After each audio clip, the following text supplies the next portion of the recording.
nagsagawa ng test, nagpa-blood chem, nag-CBC, tapos nakita dun sa resulta na damage na yung kanyang pancreas at kidney niya. Sobrang hirap isipin na wala na siya.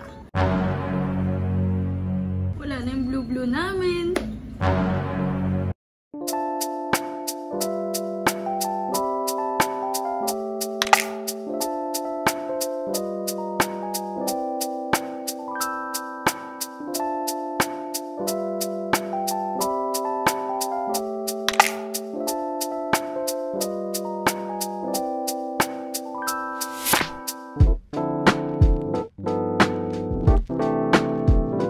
So, ayun guys, today is the day. Ngayong araw, pupuntahan namin si Blue sa Pet Valley. Sobrang nakakalungkot ng araw na to kasi ito na yung huling araw na makikita namin si Blue. Simula nung wait lang, sobrang bigat talaga sa pakiramdam. Hanggang ngayon, hindi ko alam kung kaya kong gawin tong vlog na to. Kasi sobrang napamahal talaga sa amin si Blue. Tapos isa pa, siya yung unang aso namin ni Miggy. Pal siya yung panganay namin. Siguro naman nakikita niyo na siya sa ibang mga vlogs ko, sa ibang mga TikTok ko. Lalo na yung una namin siyang nakuha. Hi! So, want to kiss mo ako. Ano gagawin? Oo. Are you all my personal dreams?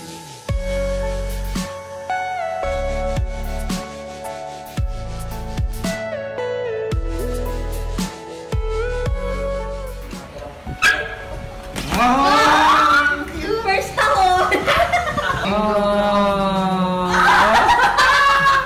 Ang cute! Kita niyo naman sa mga videos ko, sa mga vlogs namin ni Blue na super healthy niya, diba? Tapos, ang lambing, syempre, pogi, makulit, playful, mabait siya. Tapos, nung nakilala niya si Kopi, lagi sila magkalaro. Basta, best friend material talaga si Blue. Sabi ko pa nga, papagawan ko ng bahay si Blue this year. So, ito na nga nangyari, guys. Diba, sobrang healthy niya. Nakikita nyo naman na ang taba niya, basta ang healthy niya, lusog niya. Tapos, ayun, last month, bigla na lang siyang nanamlay. Hindi na siya kumakain. Tapos, nagsusuka na din siya. Dinala namin siya agad sa vet.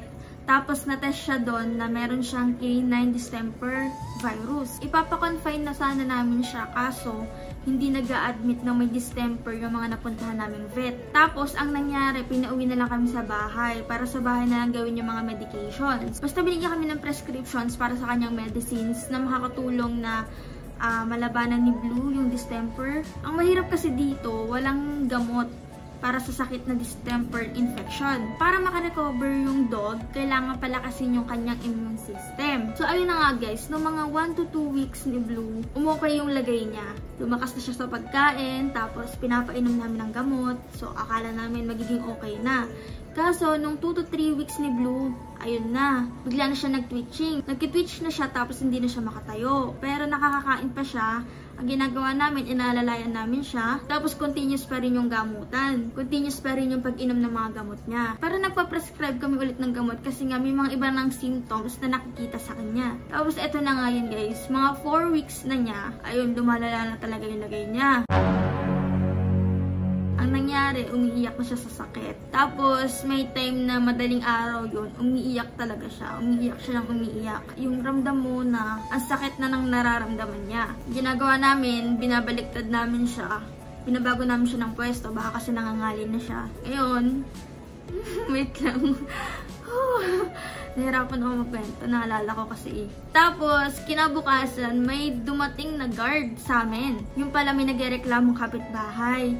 Ang sabi, umaalulong daw si Blue sa madaling araw. Which is hindi naman yun alulong guys. Umiiyak si Blue kasi nga nakakaramdam siya ng pain. So yun, nareklamo nga kami kasi nga ang ingay daw ni Blue. At hindi naman nila maiintindihan or hindi naman namin sila mapiplease na maintindihan yung nangyayari sa aso namin. Kaya mas minabuti namin na dalhin na lang si Blue sa province. Pagkalis ng guard, nag-text agad talaga ako kay Doc na Doc, pwede bang i-travel si Blue? Pwede ba siyang ipunta ng probinsya? Tapos sabi ni Doc, pwede naman daw basta komportable si Blue sa biyahe. Naisip namin na doon na lang si Blue sa probinsya kasi mas presko doon. Dito kasi sobrang init. So pagkarating namin doon, lumakas si Blue guys. Lumakas siya sa pagkain. Basta responsive pa rin si Blue. At hindi na siya umiiyak. Kaya akala namin nagiging okay na siya. Tapos nung kinagabihan, hindi na siya kumain. Tubig na lang siya ng tubig. So ngayon, sobra akong nag-worry kasi ba't hindi na naman kumakain si Blue? Ako ngayon, naghanap ako ng vet na tatanggap sa kalagayan niya. Tapos yun, dinala namin siya agad at nagsagawa ng test, nagpa-blood chem, nag-CBC, tapos pinakonfine na din namin si Blue. Tapos ayun nga, lumabas agad yung resulta. Tapos nakita dun sa resulta na damage na yung kanyang pancreas at kidney niya. Tapos, binigyan na lang kami ni Doc ng 20% survival rate. Pero nilaban namin guys. Nilaban namin ni Doc. Tapos, ayun, bago kami umalis ng clinic, sabi ko pa naman, Blue, palakas ka. Gagawa pa tayo ng bahay mo, ganyan. Marami pa tayong pupuntahan. Tapos, sabi ko, babalikan ka namin dito. Tapos, sabi ko pa noon, bye Blue, goodbye Blue, ganyan. Yun na pala yung yun na pala yung sign, yun na pala yung huling goodbye ko kay Blue. Tapos yun na pala yung huling pagkikita namin na buhay pa siya. Literal yung goodbye eh. Tapos kinagabihan, nag-chat si Doc, sabi niya, wait lang, pinipigilan ko umiyak. So sabi niya, na-lesson daw yung mga 6 mahigit yun, na-lesson daw yung pagtitwitch ni Blue. Pero, heavy pa rin daw yung breathing niya, gawa nga ng kidney problem niya. Kaso, ayun, wala pang isang oras yung lumipas. Nung sinabi ni Doc yun, nag-chat siya ulit. Sabi niya, nag-aares na si Blue, tinry nilang i-oxygen si Blue, pero hindi na talaga kinaya ni Blue.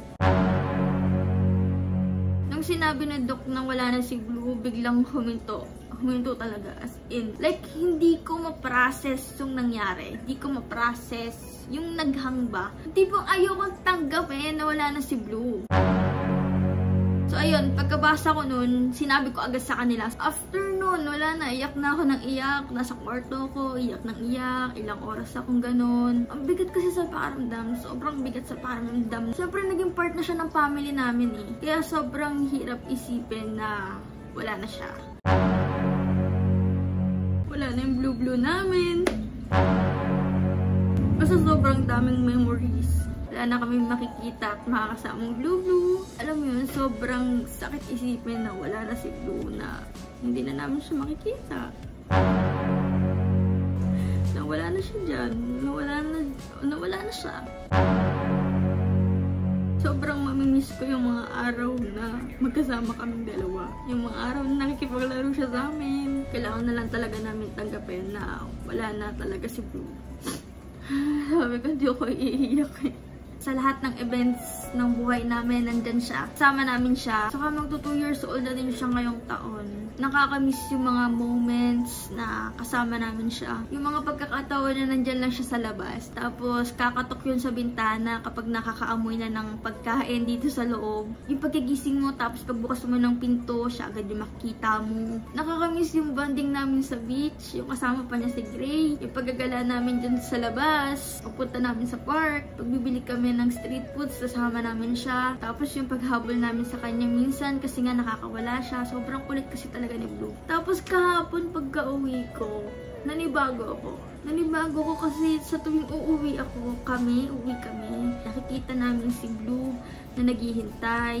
Tapos pagkapasok mo pa lang ng gate, dadamba na yan sa'yo, lalapitan ka niyan agad. Yung wini-welcome ka agad niya kapag uuwi ka, kapag papasok ka ng bahay, wini-welcome ka agad niya. Ganun yung attitude niya. Super excited siya lagi na makita ka everyday. Basta sobrang daming memories at masasayang alaala namin kay Blue. Pero I know naman na kung nasan man si Blue ngayon, no pain na. No more pain. Masaya na siya. Maayos na yung kalagayan niya kung nasan man siya ngayon. At kailangan namin talagang tanggapin na wala na siya. So ngayon guys, pupunta kami ng Pet Valley para puntahan si Blue for his funeral. Maaga kami pupunta ngayon para makuha na rin namin agad yung remains and ashes ni Blue. Kahapon pinapick up na namin si Blue. So ipapakita ko na lang din sa inyo yung clip na yon. Samahan niyo kami guys. Blue, pupuntahan ka namin. Hintayin mo kami.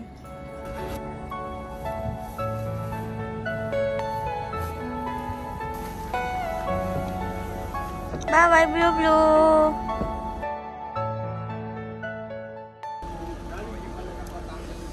Ang layo pa pala ng pinanggaling. Pang-apat na daw si Blue eh. Nasa Blue. Thank you po. Ingat po kayo. So, ayun guys, andito na po kami sa Pet Valley. And, ito nga pala yung mga kasama ko, ang aking mga kapatid. Ayan. Tapos, ang poging driver. So, pupuntahan na po namin si Blue. Ganda ng flooring nila dito, bao. Ayan yung sinasabi ni Miggy, na puro bao yung nasa lapag. Thank you. So, galing kami din sa information. Punta na kami ngayon sa reception. Sabi ko, di na ako babalik dito eh. Wala eh. Bumalik pa rin ako eh. So, ayun guys, hihintayin po muna namin na tawagin kami kasi nakapila pa sa baba. Mga pang 5 ba tayo o pang 4? Kapag okay na, tatawagin na lang daw kami dito. Dito muna kami tumambay. So, ayun guys, tinatawag na po kami sa baba. Ready na daw po for viewing si Blue. So, puntahan na po natin si Blue. Papunta na po kami sa chapel. Baby! Aww.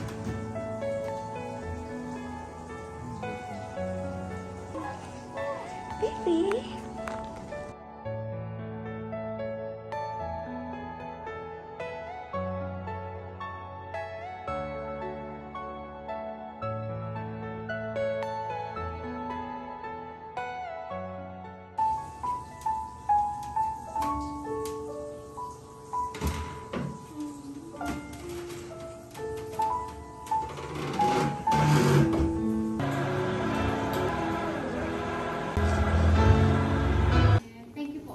Pet Valley person.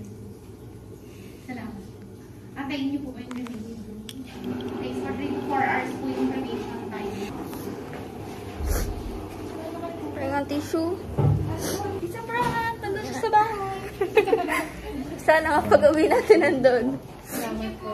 Thank you po. Guys, nakuha na rin namin yung ink print ni Blue. Ayan siya. So, left and right yung na-request namin. So, guys, dito mamimili ng mga memorabilia. Ano ka dyan? So, ayun guys. After nun, 3 to 4 hours pa daw, makukuha yung remains ni Blue. Kaya kakain muna kami. Hi! Ang bigat sa pakiramdam. So, ayun guys. Andito po kami ngayon sa Tower Ground, Bulaluhan. Dito po kami kakain. Ang request nila. Wala na akong pag-uwian ng buto. Ng bulalo. Kasi ginangat-ngat ni Blue yung favorite niya. Yung ibang aso namin ayaw nun eh. Kakain kami ng bulalo para doon sa buto iuwi sa kanya. So, order na po muna kami. Ito ang menu nila. Ano ang ating kakainin? Ha, Caitlyn? Alam kong gutom na gutom ka na. Siyempre, bulalo. Bulalo. Ay, ikaw, anong? Sisig ka? Ako din. Sisig ka din? Saka bulalo. Anong order mo, love? Jamil, ikaw? Wala. Sisig daw. Punta tayo doon. Tara. Tignan natin yung view.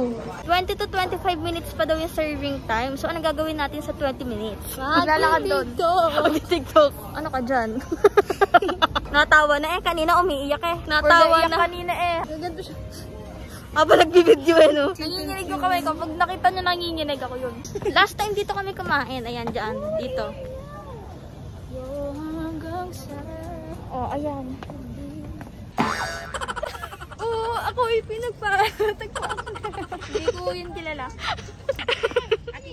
So, ayun guys, andito na po ang aming order. Ang sisig na nirequest ng mga chikatings. Tapos, ang ating bulalo. Wow! Sarap! Blue, bulalo. Tapos, gusto mo yung Caitlyn. Kare-kare yan, diba? Yun! So, ayun guys, andito na ulit kami sa Pet Valley. Guys, natakbuhan ko pa si Sai. Oh.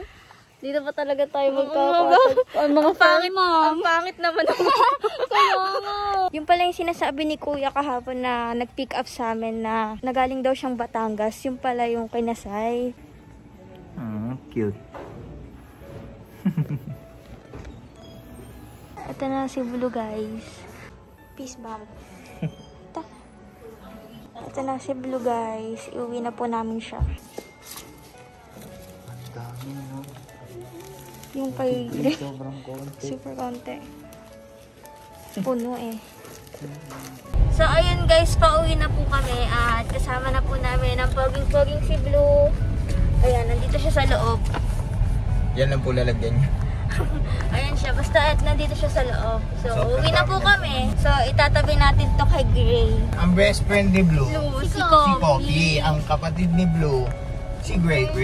Pinsan si Olaf. Hindi, si Olaf driver nila. Driver, grabe kayo Olaf.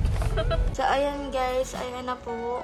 Nakauwi na rin po kami ng bahay. At kasama na ni Blue si Gray, tapos si Olaf, yung nasa taas. So, ayun guys, abangan nyo na lang din yung mga older vlogs ko o yung mga vlogs ko na hindi ko pa na-edit. Tapos makikita doon si Blue. Buhay pa doon si Blue. Makikita nyo pa doon. So, ayan guys, salamat po sa pananood. Salamat sa pagsama sa akin, sa amin. Bye-bye!